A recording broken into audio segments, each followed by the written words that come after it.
봉독한 민수기 11장 1절부터 9절까지 말씀 중심에서 신앙의 위험신호, 신앙의 위험신호라는 제목으로 하나님 말씀 증거하겠습니다. 이스라엘 백성들이 애굽에서 나와서 한 1년여 정도 그 시내산에 머물면서 여러 하나님의 계명의 말씀들을 받고요. 이제 그 시내산에서 출발해서 다시 가나안을 향하여 행군을 한 지 한 3일 정도, 그때가 지났을 즈음에 사건이 오늘 보면 11장의 그 배경입니다. 3일간 행군을 했다는 것은 좀 강행군이죠. 그 많은 대군이, 대군이라고 한다면 이제 장정만 60만이니까 실제로 어린 아이 또 어른들 이런 남녀노소를 이렇게 다 합치면 적어도 한 200만 이상은 되니까요. 그런 많은 인원들이 그렇게 3일길을 계속 움직이니 사실 여러 가지 하나님을 향한 좀 불편한 마음들, 우리가 아무래도 잘못 나온 것 같다 하는 생각을 하게 되는 그런 환경을 만나게 되었던 것입니다. 우리도 사실 예수 그리스도를 우리의 구주로 믿고 하나님을 아버지라 부르며 성령님께서 내주하시는 그 은혜 가운데 지금 이렇게 복된 신앙의 길을 걸어가고 있는데요.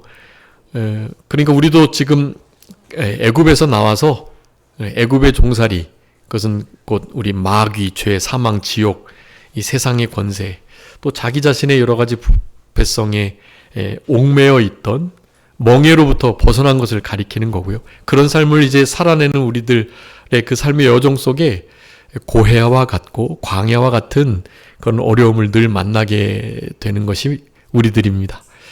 우리가 영적 이스라엘로서 지금 광야의 길을 걸어가고 있는 거고요. 우리의 삶 속에서도 이런 어려움들이, 물이 없고 먹을 고기가 없고 또 제대로 쉴 만한 이런 견고한 성곽이 있는 안식처가 없고요. 길 없고 물 없고 또 음식이 없고 편히 쉴 곳이 없고 여러 가지 없는 곳이 많은 곳이 바로 이 광야인 것입니다. 길 없고 물 없고 집 없고 그리고 사람도 사실 없고 음식이나 참된 쉴 곳을 찾지 못하는 그런 곳, 광야이죠. 그런 광야를 걸어갈 때면 사실 우리들에게도 원망할 만한 일이 충분히 찾아올 수 있다라는 것들을 생각해 볼 수 있습니다. 더욱더 그리한 것은 이제 이렇게 오늘 기도도 해주셨지만 사실은 이스라엘 백성들의 이 광야 생활 속에 제대로 된 기쁨의 참된 예배의 모습들이 없었던 거죠. 애굽에서도 그랬고, 이 광야 생활할 때에도 제대로 된 예배를 드리기가 어려웠던 것을 우리는 짐작해 볼 수 있습니다. 그럼에도 사실 예배는 뭐 이렇게 형식을 갖춰서 찬양, 기도, 헌금, 교제 그런 것들이 사실 예배가 아니고, 여러분 잘 아셔야 합니다. 우리의 참된 예배는 우리 하나님을 만나 하나님 앞에 우리가 가진 것을 다 드리면서 기쁨으로 하나님의 그 구원을 감사하는 우리의 아주 마땅한 영적인 반응, 그게 바로 예배인 것입니다. 우리의 영적인 반응이 바로 예배인 거예요. 예배에 여러 가지 요소들이 있지만 지금 이렇게 말씀을 받으시는 것 빼고는 대부분은 다 드리셔야 하는 것들입니다. 기도 드리시고 찬양 드리시고 헌금 드리시고 이렇게 예배를 드리시는 거죠. 그래서 지금도 이제 유튜브로 예배를 드리시는 분이 계시는데 유튜브로도 예배 본다라고 말씀하시면 안 돼요. 예배는 보는 것이 아니고 드리는 거예요. 그걸 분명히 하셔야 합니다. 예배는 하나님이 우리를 건져주심에 감사해서 하나님 앞에 감사한 반응을 하나님께 드리는 거, 그게 예배인 거예요. 하나님 앞에 부복하고 하나님을 가장 높이고 하나님이 지금 나와 우리와 함께 하신다는 것을 아주 깊이 의식하면서 인식하는 거, 하나님의 그 온전하신 임재를 이 불완전한 세상 속에서 경험하는 거, 여러분 이런 것들이 사실 예배입니다.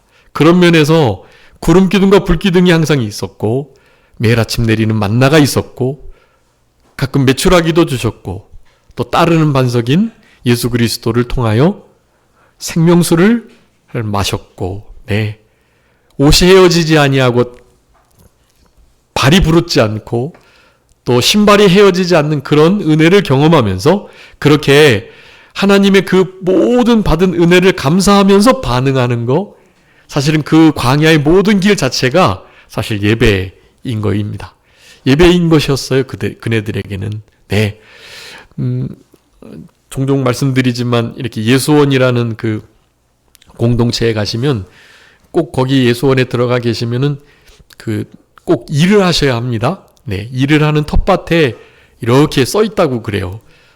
기도는 노동이고 노동이 기도이고. 대지는 하나님께 주신 건데 우리나라도 이제 땅을 이제 사고 팔고 하는 그런 토지 제도를 가지고 있는데요. 실제로 땅은 하나님의 것이거든요. 사실 누가 땅의 주인이라고 할 수가 없는 거예요.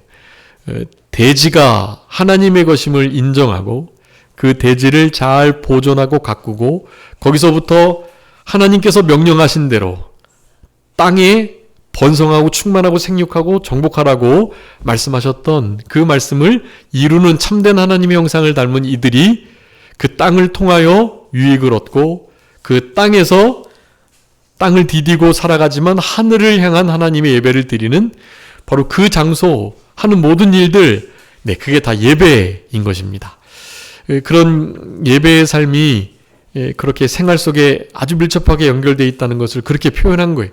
기도가 노동이고 노동이 곧 기도이고, 여러분 우리의 삶의 모든 여정이 예배이고 지금 예배 드리는 이 모든 것이 우리의 삶 속에 고스란히 다 녹아져 가지고 그렇게 지내셔야 하는 겁니다. 오늘 교회 문 밖을 나가시면서 말씀을 잊어버리시면 안 되고 오늘 들으셨던 이 말씀이 우리의 신비에 잘 새겨져서 우리의 삶이 예배고 예배가 삶이 되는, 예배와 삶이 별로 구분이 좀 안 되는 그런 생활을 하시도록 하는 것이 참된 예배자라고 할 수가 있는 것입니다. 오늘은 그 일을 잘 할 수 있도록 이스라엘 백성들의 이 광야의 생활의 사건을 통해서 우리에게 영적 교훈을 주고 계시거든요. 이들의 교훈을 우리는 전감소연 삼아가지고 반면교사 삼으셔서 이스라엘 백성들의 이와 같은 실수를 전철을 밟지 않도록 그렇게 하셔야 하겠습니다. 오늘 본문에 이스라엘 백성들은 정말 그럴만해요. 그리고 성지순례 갔다 오신 목사님들이 하시는 말씀입니다. 성지순례 꼭 갔다 와야 하는데 우리 성도님들도 다녀오시면 참 좋을 것 같다.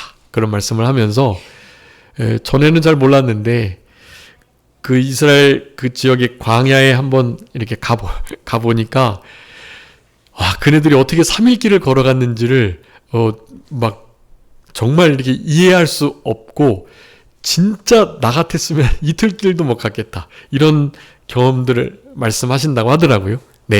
실제로 너무 힘들고 어려운 길이에요. 그 광야의 길이.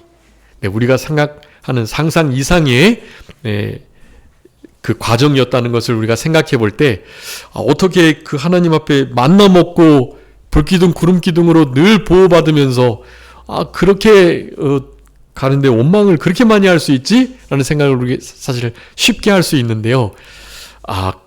그럴만하다. 과연 그럴만하다. 라고 그렇게 생각하고 계시더라고요. 성지순례를 가보신 분들은. 혹시 성지순례 다녀오신 분 계신가요? 성지순례? 한 분도, 우리 조 집사님하고. 또, 성지순례? 우리, 이런 곳은 또, 박장님 같이 다 가셨나요? 나중에 성지순례도, 우리 지금 일본에 이제 가려고 하는데, 일본, 지금 이제 우리, 지다롱 목사님이 그, 일본의 노아키 목사님하고 남대현 목사님, 남대훈 목사님 오사카에 계시기 때문에 거기에 우리 교회 부교육자이셨던 우리 최성문 목사님이 근처에 계세요. 그래서 이제 요번에 일본에 두 목사님께서 이렇게 초청을 하셔가지고 그렇게 11월쯤에 이제 가시게 됐어요. 거기 일본으로 금, 토, 주일, 월, 화, 수, 목 아마 이렇게 가게 될 것 같은데 그때 혹시라도 또 가실 수 있으시면 우리 선정교회에서 그때 가면 어떨까 하는 생각을 좀 합니다. 10월 말에서 11월 초 거기에 이렇게 걸려 있는 건데요. 혹시라도 시간을 한번 잘 할애해 봐주시고 그렇게 함께 갔으면 참 좋을 것 같아요. 일본 거기에 이제 성지순례를 우리 최성무 목사님이 정말 숨어있는 성지순례 장소를 많이 찾아두셨다고 하거든요. 그런데도 좀 돌아보고 우리 최성무 목사님도 뵙고 지다른 목사님 모시고 그렇게 다녀왔으면 좋을 것 같은데요. 제가 왜 이 말씀 드렸죠? 네. 광야. 네. 일본 선교사들도 당연히 그렇고 또 광야의 길을 걸어가는 이 일은 실제로 우리의 신앙생활에 아주 밀접하게 연관되어 있는 사실 우리가 걸어가는 그 길과 다름이 없다. 선교사들이 개척한 모든 길들이나 일본에 남아있는 모든 성지들도 역시 마찬가지. 그 삶 속에 사실은 예배를 드리며 그 삶을 겪어냈던 흔적들이 그렇게 남아 있는 장소라고 할 수가 있겠습니다. 여러분, 우리의 이 광야와 같은 이 길을 영적인 이스라엘은 우리가 실제로 걸어가고 있고 그 길이 결코 쉽지 않다는, 그래서 이스라엘 백성들이 이렇게 원망 불평하는 일들이 너무 이렇게 안타깝고 또 어떻게 그럴까 하는 생각이 들긴 하지만 실제로 우리가 경험해도 그들과 별반 다르지 않는 반응을 볼 수 있다라는 것들을 우리가 생각하면서요. 이제 영적인 이스라엘 백성들로서 이 광야의 길을 걸어가는 우리들에게 신앙의 타락, 그리고 신앙이 잠들게 되거나 신앙에 아주 위급한 그런 일들이 닥치게 되는, 그래서 신앙의 손해를 보고 신앙이 좀 후퇴하고 떨어지는 이와 같은 일들을 하게 되는 그런 아주 중요한 그 표지가 있다라는 것을 오늘 본문을 통해서 세 가지를 살펴보려고 합니다. 여러분, 그러니까 우리의 삶 속에 우리가 걸어가는 이 광야의 신앙의 여정 속에 영적 이스라엘 백성들인 우리도 이네들의 반응처럼 이렇게 반응을 한다면 이 신앙에 닥치는 여러 가지 위험 요소들을, 위험의 인자들을 발견하지 못하고 계속해서 경고를 하는데도 그것을 무시하고 지내면 죄송하지만 이스라엘 백성들과 같이 그렇게 하나님의 진노를 피할 수 없다라는 것입니다. 이 200만의 장정들 가운데 사실 20세 이상이 됐던 이들은 다 광야에서 어떻게 됐다고요? 엎드러져 죽었다라는 것입니다. 가나안 땅에 못 들어간 거예요. 네, 그거는 구원을 잃어버렸다는 의미가 아니고 하나님의 준엄하신 진노를 받았다라는 의미입니다. 그 엎드러진 자 중에는 누구도 있죠? 모세도 있습니다. 모세도 광야 가운데 엎드러진 자가 된 거예요. 여러분, 우리는 적어도 그런 일들이 없도록, 이스라엘 백성들이 우리 고린도전서 10장에 있는 것처럼 우상 숭배하고 간음하고 하나님이 과연 우리와 함께 계신가 늘 주님을 시험하고 가장 마지막 가장 큰 죄, 여러분 사실 우상 숭배와 간음도 또 하나님이 진짜 우리와 동행하고 계시고 우리를 건져내실 수 있는 힘과 능력이 있으신 분인가 라는 생각을 할 정도의 의심을 품으면서 주님을 시험했는데, 여러분 그것보다 더 큰 죄가 마지막에 그렇게 기록되어 있는 거예요. 뭐 기록하고 있습니까? 고린도 10장에 우상 숭배와 간음과 주를 시험함과 네, 원망. 네, 원망이요. 죽을 죄라고 성경은 분명히 이렇게 말씀하는 거예요. 여러분, 원망이 별것 아닌 것 같은데 원망하고 섭섭해하고, 네, 우리 큰 목사님은 섭섭마귀라고 할 정도로 섭섭마귀에게 지금 넘어져서 저렇게 신앙의 손해를 보고 있다, 그런 말씀을 많이 하셨거든요. 섭섭한 거, 원망하는 마음이 쓱 들어오는 거, 여러분 이거 그냥 당연히 그럴 수 있지 뭐 할 만한 일인데요, 그렇지 않다는 거예요. 여러분, 이 원망하는 것은 정말로 크나큰 광야에서 엎드러질 만한 죄이고, 우리의 신앙의 삶 속에, 우리의 신앙, 믿음 그 자체에 아주 중요한 위험을 알리는 인자다. 네, 위험을 알리는 중요한 신호라는 것을 여러분 기억해 주시면서, 여러분 주보에 이렇게 기록해 뒀으니까요, 그 세 가지 중요한 신앙의 위험 신호를 여러분 잘 기억해 주시고, 이런 위험 신호가 반짝일 때마다 철저하게 주님의 책망과 돌이키라는 말씀을 들으시고, 우리 주님의 이 책망하시는, 견책하시고 또한 채찍질, 꾸지람하시는 그런 말씀들을 잘 들으셔서 주님께로 돌이키심으로 우리 하나님의 영을 부어주시고 하나님의 말씀을 보여주시는 그 은혜를 따라 성령 충만하게, 성령의 인도하심을, 말씀이 밝히 보여 그 말씀에 이끌어 주심을 경험하면서 이 땅을 살아가실 수 있도록 그렇게 힘써주시는, 네, 우리들이 다 되셨으면 좋겠습니다. 여러분, 첫 번째 신앙의 위험 신호 뭐라고 말씀합니까? 악한 말로 원망하는 것. 네, 여러분, 악한 말로 원망하는 이 일은 결코 작은 일이 아닌 것을 여러분 분명히 아셔야 되겠습니다. 거기 주보에 기록해 뒀는데 빨간 글씨로 무슨 죄라 그랬죠? 악한 말로 원망하는 건? 네, 죽을 죄라고 표현하고 있습니다. 한번 읽어봐 주세요. 민수기 17장 10절 말씀입니다.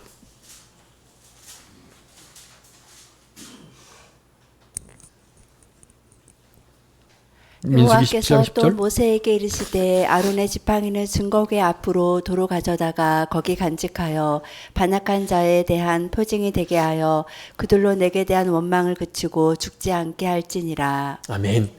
여기 맨 마지막 그 10절의 후반부 말씀을 보면 뭐를 그치게 해서 죽지 않게 하라고요?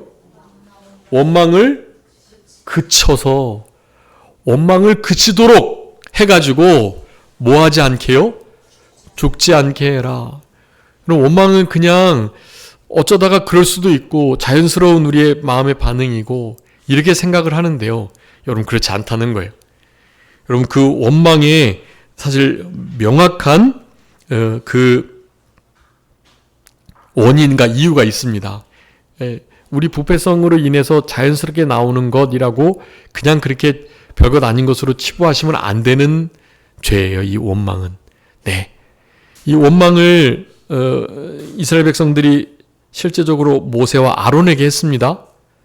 그런데 사실 모세와 아론을 향한 원망이 아니라고 하나님은 말씀하세요. 그 아론과 모세를 향한 이스라엘 백성들의 원망, 그것은 사실 누구를 향한 것이라고 말씀합니까? 그것은 하나님을 향한 것이다 라고 분명하게 말씀하셨어요. 거기 민수기 14장 27절 말씀이나 또 출애굽기 16장 8절 거기에 아주 명확하게 말씀하세요.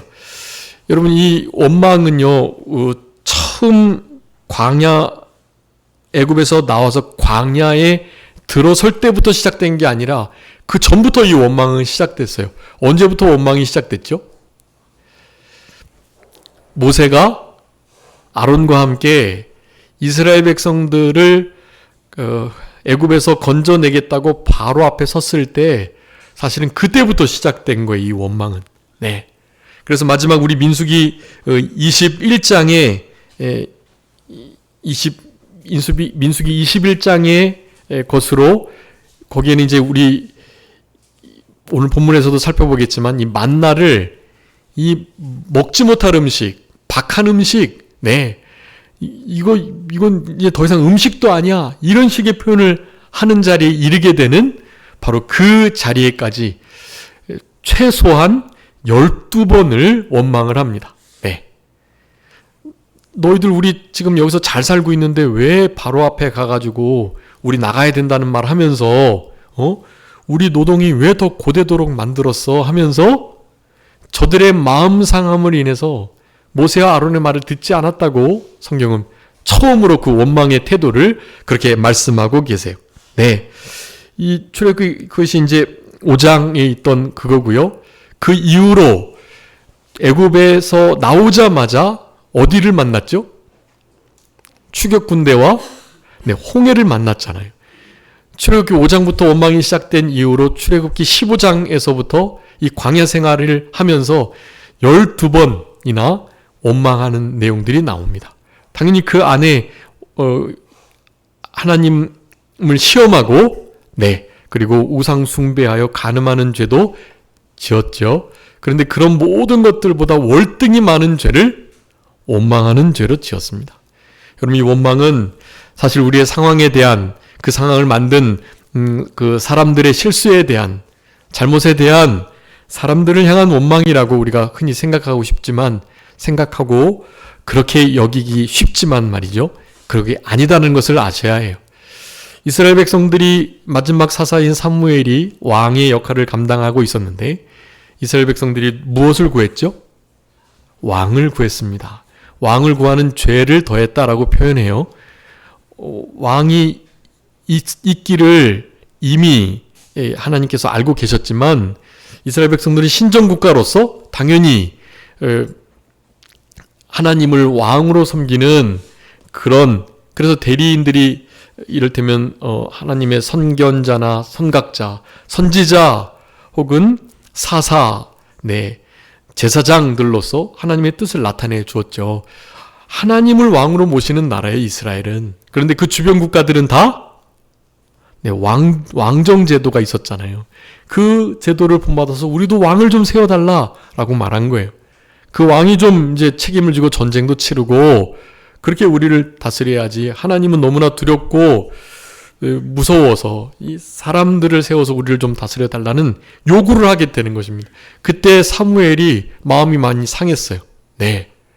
하나님, 이들이 이제 왕을 구합니다. 저를 패하고 왕을 구하고 있습니다. 라는 기도를 하나님께 드리자 하나님 뭐라고 답하셨습니까? 그들의 말을 들어라. 그들에게 왕을 세워라. 그 대신 그 왕을 세웠을 때 어떻게 해야 할 것을 신명기에 이미 말씀했으니까 그 신명기의 말씀을 통해서 왕이 세워지면 어떻게 해야 한다라는 것들을 잘 교훈하고 왕을 세워라 라고 말씀하세요.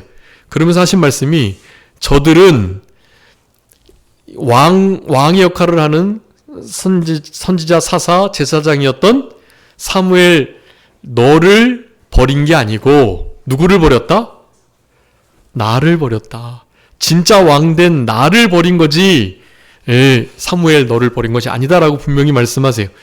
이스라엘 백성들이 하나님의 명령을 따라서 모세를 필두로 그렇게 광야에 나오게 됐는데 당연히 그 일을 중점적으로 역할했던 우리 모세와 아론이 원망을 듣는 그런 상황 속에 있긴 했지만 그 원망은 아론과 모세를 향한 것이 아니요 누구를 향한 것이다?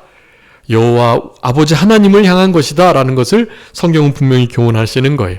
그러니 우리의 삶 속에 원망하는 일들은 그 모습이 어떻든지 그 모든 것을 배후에 주관하시는 누구? 하나님을 향한 원망이다라는 것을 여러분 잊지 마시고 그 원망하는 것은 여기 우리 분명히 민수기 17장에서 말씀했습니다. 무슨 죄이다? 죽을 죄이니 원망을 그치게 하여 죽기를 면하라 라고 명령하신 이 명령의 말씀을 여러분 좀 심각하게 받아들이시고 우리의 삶 가운데 어떠한 일이 있어도 원망하는 일이 없도록 그 원망은 그냥 중쓸쓸하게 어느 정도 원망하기 어려워요. 하나님이 들으시기에도 어떤 말?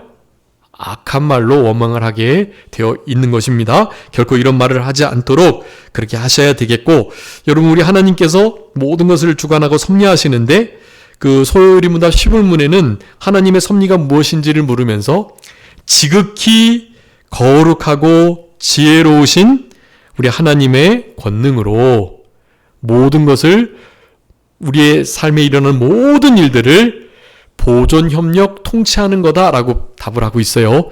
하나님의 보존, 협력, 통치하시는 것을 의심하고 그와 같은 하나님의 능력에 대하여 의문을 갖는 거, 여러분 그게 바로 원망인 거예요. 여러분 원망은 사실 아주 큰 겁니다. 우상 숭배 가늠하는 것과 다르지 않고요. 주님을 시험하는 것과 다르지 않아요. 그 모든 것들을 다 합친 것이 사실 원망이다라고 할 수 있을 정도다 라는 사실을 여러분 기억해 주시면서 우리의 상황 속에 여러 가지 닥치는 어려움들, 사실 그 어려움 자체가 우리에게 원망할 수 있는 그냥 당연한 그 원인을 제공했다고 생각하시면 안 돼요. 당연한 거 아닙니다. 어렵다고 원망하는 게 아니에요. 여러분 거기 주보에도 기록해놨지만 요셉이나 욥이나 다니엘 어려운 상황 속에서도 원망하지 않았어요. 네, 그럴 수 있는 겁니다. 상황을 보고서 상황 때문에 어쩔 수 없이 원망했다 핑계할 수 없다라는 거예요. 하나님의 절대 주권과 그 섭리를 사실 의심했다는 뜻이 그게 다름이 아닙니다. 여러분 그것을 잘 기억해 주시면서 우리 결국 믿음 생활을 잘했던 많은 이들이 아까 그 요셉, 욥, 다니엘 요 세 사람은 그래도 이 성경에서 크게 막 신앙에 잠이 들어서 하나님을 막 향하여 이렇게 불신앙의 모습을 보이지 않은 그런 인물이에요. 요 세 사람이. 나머지 모든 인물들은요. 대부분 다 신앙의 잠을 잤습니다. 아브라함도 모세도요. 자기를 죽여달라고 내가 이들 낳았냐고 왜 나에게 이 모든 짐을 지우시냐고 대부분의 선지자들이 그랬단 말이죠. 네, 다 신앙의 잠이 들었을 때 그랬던 것입니다. 신앙의 잠이 들었을 때 원망 불평하는 일들이 생기게 된다라는 사실을 여러분 기억해 주시고 결코 그런 일이 없도록 우리 고린도서 10장 11절부터 13절에 보면 거기에 우리의 본보기로 이런 말씀들이 기록되어 있다는 것을 분명히 하고 계세요.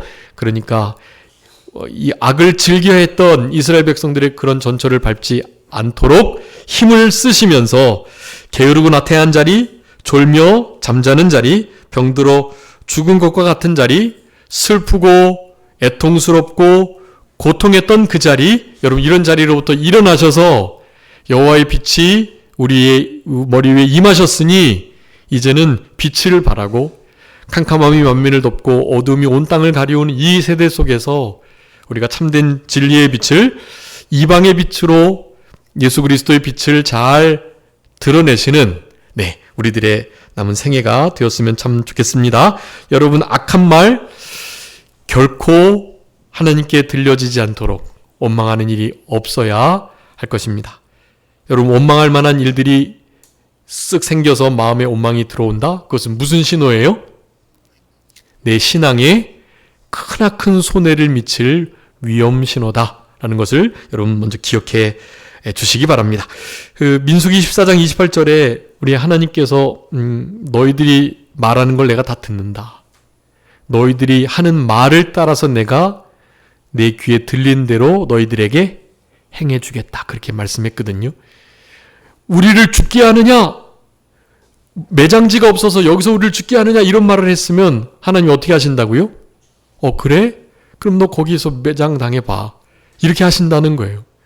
여러분 그러니 얼마나 악한 말로 원망을 한다면 그 원망의 악한 말이 우리들에게 그대로 돌아오지 않겠어요. 여러분 이런 것들을 정말 조심하시면서 이 땅을 살아가셔야 되겠습니다. 어떻게 그런 것들을 좀 잘 이겨낼 수 있을까요? 거기에 주보에 기록해 두었습니다. 일단은 그 욥의 말씀들을 우리가 살펴보면서 잘 이겨낼 수 있을 건데요. 신앙의 잠이 들지 않았던 욥이었으니까요.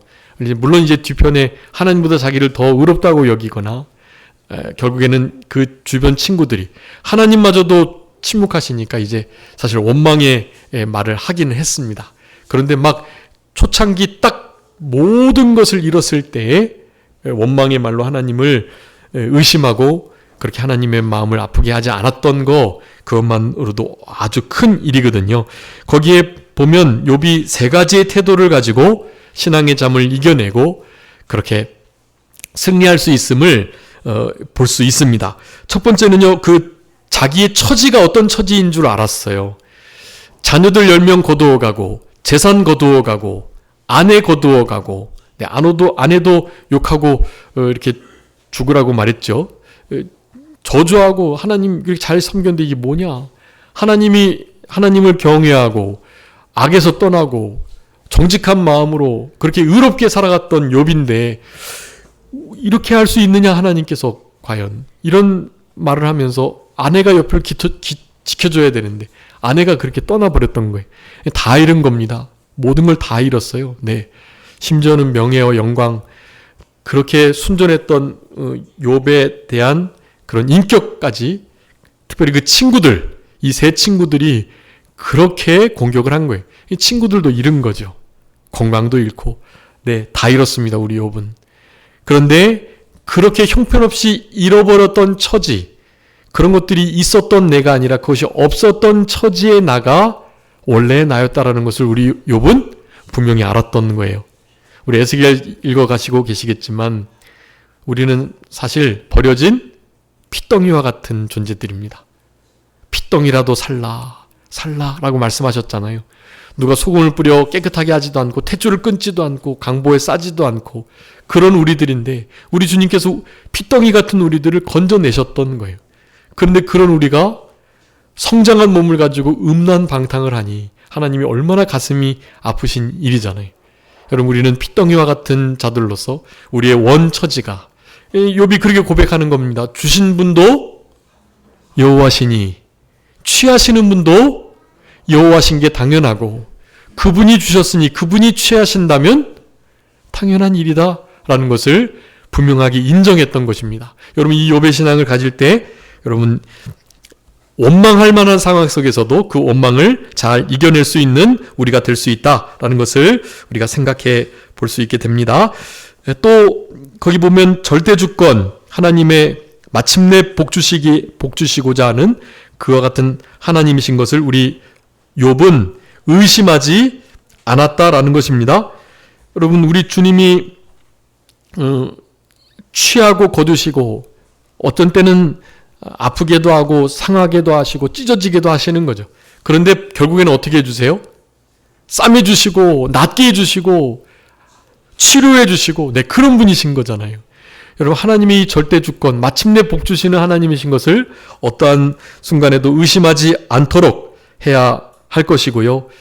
당연히 그래서 어려운 일을 만나도 원망이 아닌 감사와 찬양, 기쁨으로 하나님의 절대주권을 인정하는 이와 같은 그야말로 바른 신앙의 태도, 전천후, 전방위 그런 신앙의 태도를 갖는 우리들이 되어야 원망을 이겨낼 수 있다라고 할 수가 있겠습니다. 마지막에는 당연히 부활의 신앙을 가지고 이 모든 어려움들을 이겨냈습니다. 여러분, 욥기서 19장에 보면 우리 욥은 부활의 신앙을 육체 밖에서 주님을 배웠겠다는 부활의 신앙을 고백해요. 욥조차도 부활의 신앙을 가진, 여러분, 욥은 어느 시대 사람입니까? 대충 짐작하기로는 아브라함 시대의 사람으로 본단 말이에요. 그 때에도 부활의 확신한 신앙을 가지고 그런 모든 어려움들을 잘 이겨냈던 우리 욥. 하나님께만 소망을 두고 하나님만을 의지하고 부활의 신앙을 가지고 죽음을 이기는 사탄 마귀의 공격들을 잘 이겨내는 우리들이 되어야 할 것입니다. 여러분, 원망할 만한 일이 정말 많이 오게 됩니다. 저는 이런 WEA와 같은 일들을 이렇게 보면서 너무 답답하고, 그래서 막 좀 원망이 되는 거예요. 하나님, 왜 진리의 말씀이 이렇게 무너지도록 그냥 내버려 두시는지 사실 이렇게 원망스러울 때가 사실 많습니다. 그런데 원망하지 않아야 해요. 원망하는 것은 어쨌든 불신앙이에요. 하나님께서 이 일을 통해서도 어떻게 하시겠죠? 영광을 받으시겠지. 이 일을 통해서도 마침내 복 주시겠지. 하나님이 WEA와 같은 WCC와 같은 이 비진리적인 이 배도와 연합의 이 모습들이 하나님의 참된 진리를 드러나는 중요한 도구로 악한 날에 적당하게 사용되겠지 하는 마음을 갖는 거예요. 여러분, 우리의 삶의 모든 영역에서 이와 같은 믿음의 태도를 갖는다면 네, 잘 이겨낼 수 있겠고, 당연히 우리는 중보자로 누군가 이런 원망을 하려 할 때 그 원망을 잘 돌이킬 수 있는 우리들이 되어야 합니다.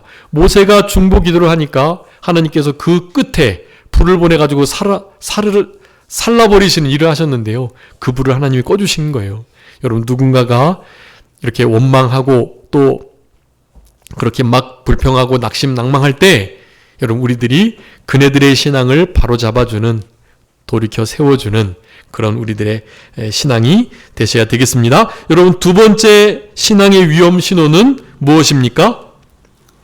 섞여 사는 무리들의 탐욕에 전염이 되는 것. 네, 이것입니다. 여러분, 탐욕은 분에 넘치는 욕심을 가리키는데요. 욕심 자체는 하나님께서 우리에게 자연스러운 원함을 주셨어요. 그래서 그 욕심 자체가 죄는 아니에요. 그런데 그 욕심이 지나치게 되어 과욕을 부리면 흔히 말하는 그게 탐욕, 탐심이 돼서 그것은 너무나 명백한 죄가 되는 것입니다. 우리의 일반적인 자연스러운 욕심을 하나님이 허락하신 거예요. 이를테면 수면욕, 성욕, 또 식욕. 네, 이런 것은 여러분 우리 인간의 3대 욕구예요. 욕구. 그런 욕심들이 없으면 그것은 병들거나 잘못된 거예요. 그런 것은 너무나 당연한 일입니다. 그런데 그런 것들이 지나치면 다 죄가 되는 거예요. 옳은 것으로 다 아닌 것은 아니다. 이에 지나는 것이 다 죄이기 때문에요. 하나님이 우리에게 주신 분수대로, 정해주신 그 원리와 분량대로 생각하고 행동하고 그렇게 누리는 우리들이 되어야 하는 것입니다. 지나친 욕심, 탐욕을 부리게 되는 거. 근데 이스라엘 백성들이 원래 이스라엘 백성들로만 있었다면 이런 일이 그렇게 바로 있지는 않았을 것 같아요. 근데 거기 어떤 자들로부터 탐욕이 전염됐다고요? 네, 섞여 사는 무리. 섞여 사는 무리들은 이방인들을 가리키는 거예요. 애굽에서 나올 때 애굽의 역사하시는 하나님이라는 여호와 그분이 얼마나 위대한 분인 줄 알고 이스라엘 백성들 함께 따라 나온 이방인들이 있었단 말이에요. 뭐 거기엔 당연히 애굽인들도 일부 있었을지도 몰라요. 그리고 그 애굽 나라에 역시 종살이했던 애굽에 제대로 된 삶을 살아나지 못했던 그런 이들이 함께 섞여서 나온 겁니다. 바로 그 섞여 사는 무리들이 어떻게 해요? 탐욕을 부렸고 그 탐욕에 전도되어 그 탐욕에 오염이 돼가지고 이스라엘 백성들도 원망하기 시작했다라는 거예요. 여러분, 이 욕심을 잘 이겨내는 것이 참 중요한데요. 여러분, 이런 것들은 너무나 쉽게 전염되고 전파되는 그런 성향이 있습니다. 여러분, 이런 욕심을 잘 다루는 우리들이 돼야 되는데 욕심, 과욕, 탐심은요 십자가에 못 박아야 합니다. 갈라디아서 5장 24절에 말씀했어요. 우리의 정과 욕심을 십자가에 못 박는, 날마다 예수님 십자가에 못 박히신 것에 우리의 육신의 옛사람 부패성도 못 박혀 죽는 그런 삶을 그렇게 힘써 십자가 지는 삶을 살아낼 때 여러분, 이런 섞여 사는 무리들의 탐욕에 전염되지 않고 탐심을 이루기 위해서 실제로 범죄하는 일들이 없게 된다라고 할 수가 있겠습니다. 마지막 세 번째는요, 무엇을 잃어버리는 거예요? 만나의 맛을 잃어버렸을 때, 여러분, 이것이 신앙의 아주 크나큰 위험 요소입니다. 우리의 일반적인 욕심이 분수에 지나칠 때, 탐욕을 부리고 탐심이 이룰 때 이건 아주 신앙의 큰 위험이 되는 거예요. 마찬가지 세 번째, 이것이 아주 중요합니다. 이스라엘 백성들에게 하나님이 명확하게 나타내주고자 하셨던 부분이에요. 여러분, 출애굽기 16장에 처음 만나를 맛봤는데요. 무슨 만나라고 말씀하고 있었죠? 만나의 맛. 출애굽기 16장 31절 한번 봐주세요. 출애굽기 16장 31절. 이스라엘 족속이 그 이름을 만나라 하였으며 가시같이 희고 맛은 꿀 섞은 과자 같았더라. 아멘. 여러분, 이 처음에 16장에서 만나가 이렇게 맛있었어요. 꿀을 섞은 과자. 근데 오늘 본문 출애굽기 민수기 11장에서 뭐라고 말합니까? 오늘은 8절에 보니까 기름 섞은 과자 맛. 여러분, 기름 섞은 과자 맛있을까요? 안 맛있을까요? 이건 기름에 써서 맛있는 기름 섞인 과자 그런 의미가 아니라 막 기름에 쪄든 막 기름 맛만 나는 그런 의미의 기름 섞인 맛이. 그러니까 꿀 섞은 것보다 훨씬 맛없어졌다는 얘기예요. 근데 여기 주보에 기록해 두었는데요. 거기 민수기 21장에 마지막에 뭐라고 말합니까? 그 만나가? 네? 21장 5절에 보면 박한 식물이다. 먹을 수 없는, 야, 이것도 음식이야? 하는 식의 표현을 쓰고 있어요. 박한 식물. 꿀 섞인, 기름 섞인, 결국에는 박한 식물로, 먹을 수 없는 음식으로 그렇게 만나의 맛을 잃어갔던 이스라엘 백성들이었다라는 거예요. 여러분, 기도하는 맛, 예배드리는 맛, 봉사하고 찬양하는 맛, 전도하는 맛, 하나님 앞에 봉사하여 예배를 드리는 맛, 여러분 이런 맛을 잃어버리시면 그러면 신앙에 큰 문제가 있는 거예요. 성경을 읽는 맛, 꿀송이보다 더 단, 성경에 마치 꿀단지가 있는 것처럼 어떤 부모님이 야, 성경 읽으면 거기 꿀단지가 있어. 그렇게 말을 했대. 그래서 성경 아무리 읽어봐도 꿀단지가 없다고 그렇게 자녀가 부모님께 말씀을 했다는데요. 부모님이 돌아가신 난 다음에 알았답니다. 성경에 꿀단지를 찾는 것이 어떤 의미인지. 네, 여러분 성경 말씀을 읽으실 때 그 성경 말씀이 송이꿀보다 더 단 말씀으로 느껴지시고 그 말씀이 나에게 그렇게 생명이 된다면 아주 건강한 신앙생활을 하고 계시는 거예요. 반면 그렇지 않다면 여러분 상당히 위험한 일이다. 신앙에 큰 해악이 끼쳐지고 있는 상당히 심각한 일이다라는 것을 여러분 기억하셔야 되겠습니다. 여러분 세 가지 민수기 11장에 나오는 신앙의 위험 요소 말씀드렸습니다. 이 세 가지를 잘 기억해 주시고 첫 번째 뭐라고요? 원망. 두 번째는요? 탐욕. 세 번째는요? 만나의 맛. 여러분 이 세 가지를 기억하시면서 우리의 신앙이 하나님 보시기에도 너무나 복되고 잘해다 칭찬할 만한 그런 정말 성숙한 신앙의 길을 잘 걸어가셔가지고 하나님께서 이루고자 하시는 뜻을 하나님의 나라를 구원운동, 생명운동, 천국운동을 잘 감당해 나가시는 그런 우리들 이 모든 일을 하기 위하여 우리 하나님을 가까이 하는 일이 무엇보다 필요하고 중요하다는 것을 여러분 기억하시면서 마지막 때 믿음을 보겠느냐 하셨는데요. 우리에게 하나님이 찾으시는 믿음 그것을 발견하는 우리 산정계 모든 성도님들이 다 되시는 우리 모두가 되었으면 좋겠습니다. 자, 기도하겠습니다. 살아계신 우리 아버지 하나님 감사합니다. 하나님을 사랑하는 하나님을 우리의 영적 아버지로 모시는 그런 진짜 그리스도인으로서 이 땅을 살아가게 될 때 하나님 우리에게 주시는 그 모든 환경 속에서도 하나님을 원망하거나 전염되어 탐욕을 부리거나 어떠한 일을 만날 때라도 원망, 불평, 낙심하지 않고 탐욕 부리지 않고 기도하는 맛, 성경 읽는 맛, 전도하고 찬양하는 맛, 봉사하며 예배드리는 맛 이런 귀한 신앙의 맛을 어느 상황 속에서도 잃어버리지 않고 그렇게 살아가기를 바라는 복된 마음을 이 시간에 저희들에게 허락해 주신 아버지 하나님 진심으로 감사합니다. 이와 같은 신앙의 사람들을 하나님께서 기뻐하시고 하나님께서 이들을 통해서 영광 받기를 원하신다는 것을 언제나 기억하며 우리의 남은 생애 속에 특별히 우리 주님 다시 오실 때까지